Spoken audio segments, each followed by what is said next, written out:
আসসালামু আলাইকুম। সংবাদে আপনাদের সবাইকে স্বাগত জানাচ্ছি। আমি ফিরোজ তোহা। শুরুতেই আরবে কেবলস সংবাদ শিরোনাম। পুরোদমে ইরান, ইসরায়েল এবং নিরীহ ফিলিস্তিনিদের মাঝে ভয়াবহ যুদ্ধ চলছে হামলা পাল্টা হামলা। এরই মাঝে আমাদের হাতে এসে পৌঁছেছে এই যুদ্ধের সর্বশেষ গুরুত্বপূর্ণ সবথেকে তাজা আপডেট সংবাদ আপনাদের জানিয়ে দিব। ভয়াবহ বিপর্যয় ইসরায়েল, দিশেহারা বিশেষজ্ঞরা। ভয়াবহ বিপর্যয়ের মুখে পড়েছে ইহুদিবাদী ইসরায়েল। দেশটির বিভিন্ন অঞ্চলে বিদ্যুৎ বিতরণ ব্যবস্থা একের পর এক বিপর্যয় দেখা দিয়েছে। এর ফলে তেল আবিবেও বিদ্যুৎ বিভ্রাট দেখা দিয়েছে। এই ঘটনায় দিশেহারা হয়ে পড়েছে দেশটির বিশেষজ্ঞরা। আজ তাসনিম নিউজের এক প্রতিবেদনে এই তথ্য নিশ্চিত করা হয়েছে।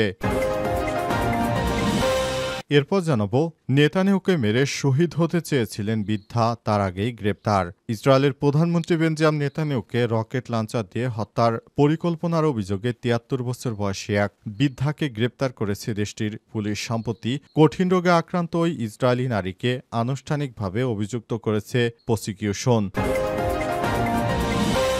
এদিকে বাড়ছে মৃত্যু। থাই কম্বোডিয়া সীমান্ত থেকে পালিয়েছে ১,২০,০০০ মানুষ। থাইল্যান্ড ও কম্বোডিয়া সেনাবাহিনীর মধ্যে শুরু হওয়া সংঘাত বেড়েই চলেছে। এতে নিহতের সংখ্যা বেড়ে দাঁড়িয়েছে ১৬। কর্তৃপক্ষ জানিয়েছে এই সংঘাতের ফলে দুই দেশের সীমান্ত এলাকা থেকে ১,২০,০০০ মানুষ পালিয়ে গেছে। খবর আল জাজিরার। এদিকে সিরিয়ায় অস্ত্রগুদামে ভয়াবহ বিস্ফোরণে নিহত ১২, আহত শতাধিক। সিরিয়ার উত্তর পশ্চিম অঞ্চলে একটি অস্ত্রগুদামে ভয়াবহ বিস্ফোরণের ঘটনা ঘটেছে। এতে কমপক্ষে ১২ জন নিহত হয়েছে এবং আহত হয়েছে আরও শতাধিক মানুষ। আজ উত্তর ইদলিব প্রদেশে এই ঘটনা ঘটে। এবং সর্বশেষ জানাবো, ৩ বিভাগে ভারী বৃষ্টির আভাস, পাহাড় ধসের শঙ্কা।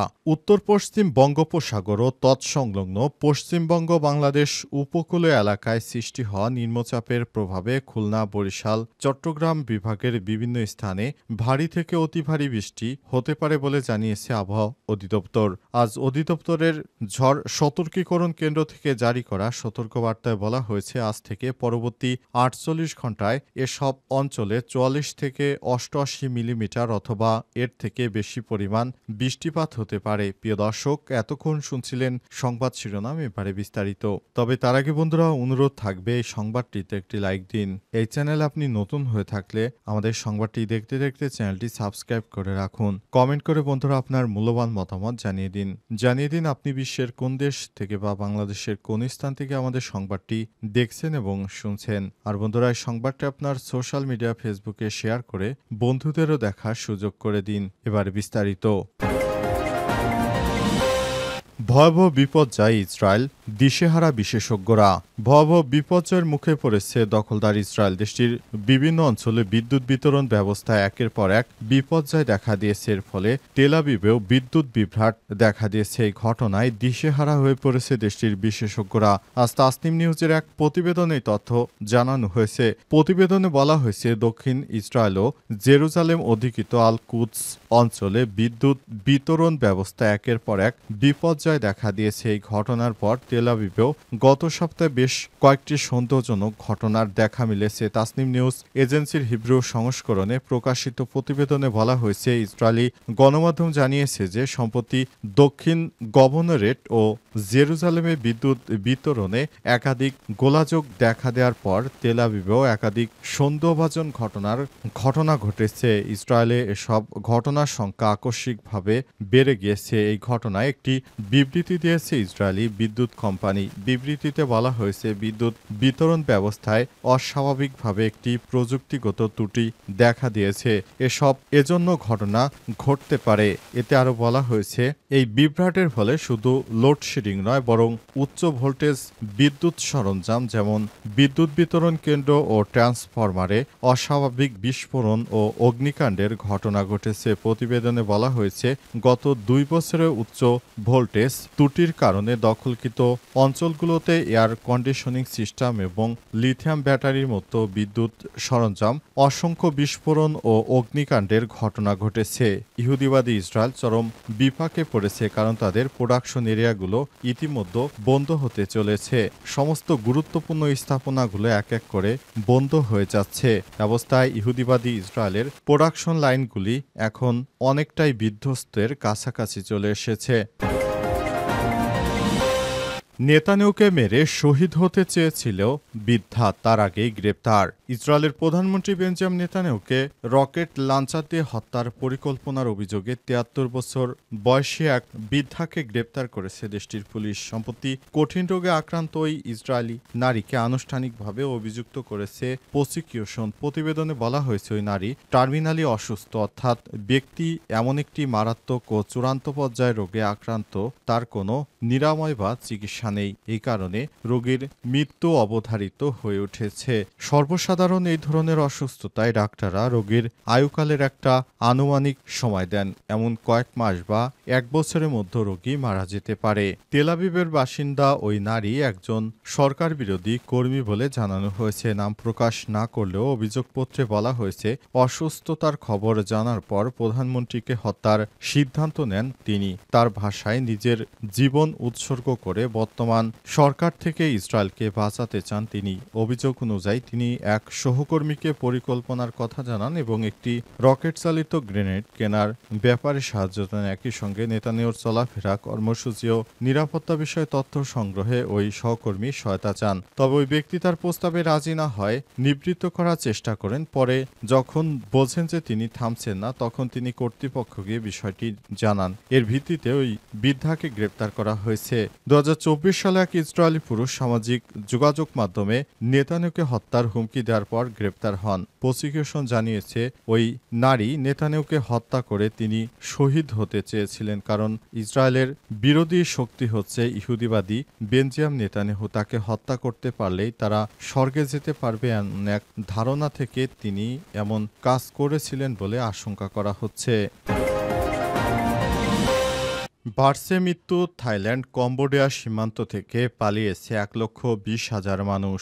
থাইল্যান্ড ও কম্বোডিয়ার সেনাবাহিনীর মধ্যে শুরু হওয়া যুদ্ধ চলছে। এতে নিহতের সংখ্যা বেড়ে দাঁড়িয়েছে ১৬ জনে। কর্তৃপক্ষ জানিয়েছে, সংঘাতের ফলে দুই দেশের সীমান্ত এলাকায় বসবাসরত ১,২০,০০০ মানুষ পালিয়ে গেছে। খবর আল জাজিরার। আজ চলমান সংঘাতে ২ দিনে গড়িয়েছে উভয় দেশই ভারী গোলাবারুদ ও রকেট হামলা চালাচ্ছে। দীর্ঘ এক দশকেরও বেশি সময় পর দক্ষিণ পূর্ব এশিয়ার প্রতিবেশী দুই দেশের মধ্যে সংঘাত শুরু হয়েছে। থাইল্যান্ডের ভারপ্রাপ্ত প্রধানমন্ত্রী ফুমথাম ওয়াসাই আজ সাংবাদিকদের জানিয়েছেন, পরিস্থিতি খুবই ভয়াবহ এবং এটি যুদ্ধের দিকে যেতে পারে। তিনি আরও বলেছেন, সংঘাতে ভারী অস্ত্র ব্যবহার করা হচ্ছে। তাই সামরিক কর্মকর্তা আরও বলেন, সীমান্ত সংঘাতপূর্ণ ১২টি স্থানে পাল্টাপাল্টি হামলা হচ্ছে। নতুন করে ৬টি স্থানে হামলা ছড়িয়ে পড়েছে। পরিস্থিতি যুদ্ধের দিকে এগিয়ে যাচ্ছে। থাইল্যান্ডের রিয়ার অ্যাডমিরাল সুরাশান্ত কং সিরি বলেছেন, কম্বোডিয়ায় অব্যাহতভাবে ভারী অস্ত্র ব্যবহার করছে। থাইল্যান্ডের স্বাস্থ্য মন্ত্রণালয় জানিয়েছে, হামলায় ১৩ জন বেসামরিক এবং একজন সেনা নিহত হয়েছে। অন্যদিকে কম্বোডিয়ায় স্থানীয় প্রাদেশিক কর্মকর্তা ওড্ডার মেনচি বলেছেন, থাইল্যান্ডের হামলায় একজন নিহত এবং ৫ জন আহত হয়েছে। দুই দেশের মধ্যে পাল্টাপাল্টি হামলা এখনও অব্যাহত রয়েছে। অবস্থায় পুরো এলাকা জুড়ে চাঞ্চল্যকর পরিস্থিতি সৃষ্টি হয়েছে। থাইল্যান্ডের স্বাস্থ্য মন্ত্রণালয় জানিয়েছে, হামলায় তাদের ১৩ জন বেসামরিক মানুষ মরে গেছে। ৩০ জনের বেশি থাই বেসামরিক নাগরিক ও ১৫ জন সৈনিক আহত হয়েছে। এ অবস্থায় সীমান্ত থেকে ১,৬৭২ জন মানুষকে আশ্রয় কেন্দ্রে সরিয়ে নেওয়া হয়েছে। ৩ বিভাগে ভারী বৃষ্টির আভাস, পাহাড় ধসের সংখ্যা। উত্তর পশ্চিম বঙ্গোপসাগর ও তৎসংলগ্ন পশ্চিমবঙ্গ বাংলাদেশ উপকূলীয় এলাকায় সৃষ্টি হওয়া নিম্নচাপের প্রভাবে খুলনা, বরিশাল ও চট্টগ্রাম বিভাগের বিভিন্ন স্থানে ভারী থেকে অতি ভারী বর্ষণ হতে পারে বলে জানিয়েছে আবহাওয়া অধিদপ্তর। অধিদপ্তরের ঝড় সতর্কীকরণ কেন্দ্র থেকে জারি করা সতর্কবার্তায় বলা হয়েছে, ২৫শে জুলাই থেকে পরবর্তী ৪৮ ঘণ্টায় এসব অঞ্চলে ৪৪ থেকে ৮৮ মিলিমিটার অথবা অথবা এর থেকেও বেশি পরিমাণ বৃষ্টি হতে পারে। সতর্কবার্তা আরও বলা হয়েছে অতি ভারী বর্ষণের কারণে চট্টগ্রাম, রাঙামাটি, খাগড়াছড়ি, বান্দরবান ও কক্সবাজার জেলার পাহাড়ি এলাকায় কোথাও কোথাও ভূমিধসের আশঙ্কা তৈরি হয়েছে। ফলে পাহাড়ি বসতিতে ঝুঁকি বাড়ছে, বিশেষ করে যে সব এলাকা আগে থেকেই ঝুঁকিপূর্ণ হিসেবে চিহ্নিত। সতর্কবার্তা আরও বলা হয়েছে অতি ভারী বর্ষণের কারণে খুলনা, বরিশাল ও চট্টগ্রাম মহানগরীর কোথাও কোথাও সাময়িকভাবে জলবদ্ধতা সৃষ্টি হতে পারে। এর আগে সকালে প্রকাশিত আবহাওয়ার বার্তায় বলা হয়েছে উত্তর বঙ্গোপসাগর ও তৎসংলগ্ন এলাকায় সৃষ্টি হওয়া লঘুচাপটি ঘনীভূত হয়ে সুস্পষ্ট লঘুচাপে রূপ নিয়েছে। এরপর এটি নিম্নচাপে পরিণত হয়ে আজ সকাল ৬টায় উত্তর পশ্চিম বঙ্গোপসাগর ও তৎসংলগ্ন পশ্চিমবঙ্গ, বাংলাদেশ উপকূলীয় এলাকায় অবস্থান করছিল। আবহাওয়া অফিস পূর্বাভাস অনুযায়ী এই লঘুচাপটি দিনভর পশ্চিম উত্তর পশ্চিম দিকে অগ্রসর হয়ে আজ বিকেলের মধ্যে পশ্চিমবঙ্গ ও বাংলাদেশ উপকূল অতিক্রম করতে পারে। এর প্রভাবে সারা দেশেই বৃষ্টিপাতের প্রবণতা বাড়বে বলে জানিয়েছে বাংলাদেশ আবহাওয়া অধিদপ্তর। পুরো এলাকা জুড়ে খুবই চাঞ্চল্যকর পরিস্থিতি অবস্থা বিরাজ করছে।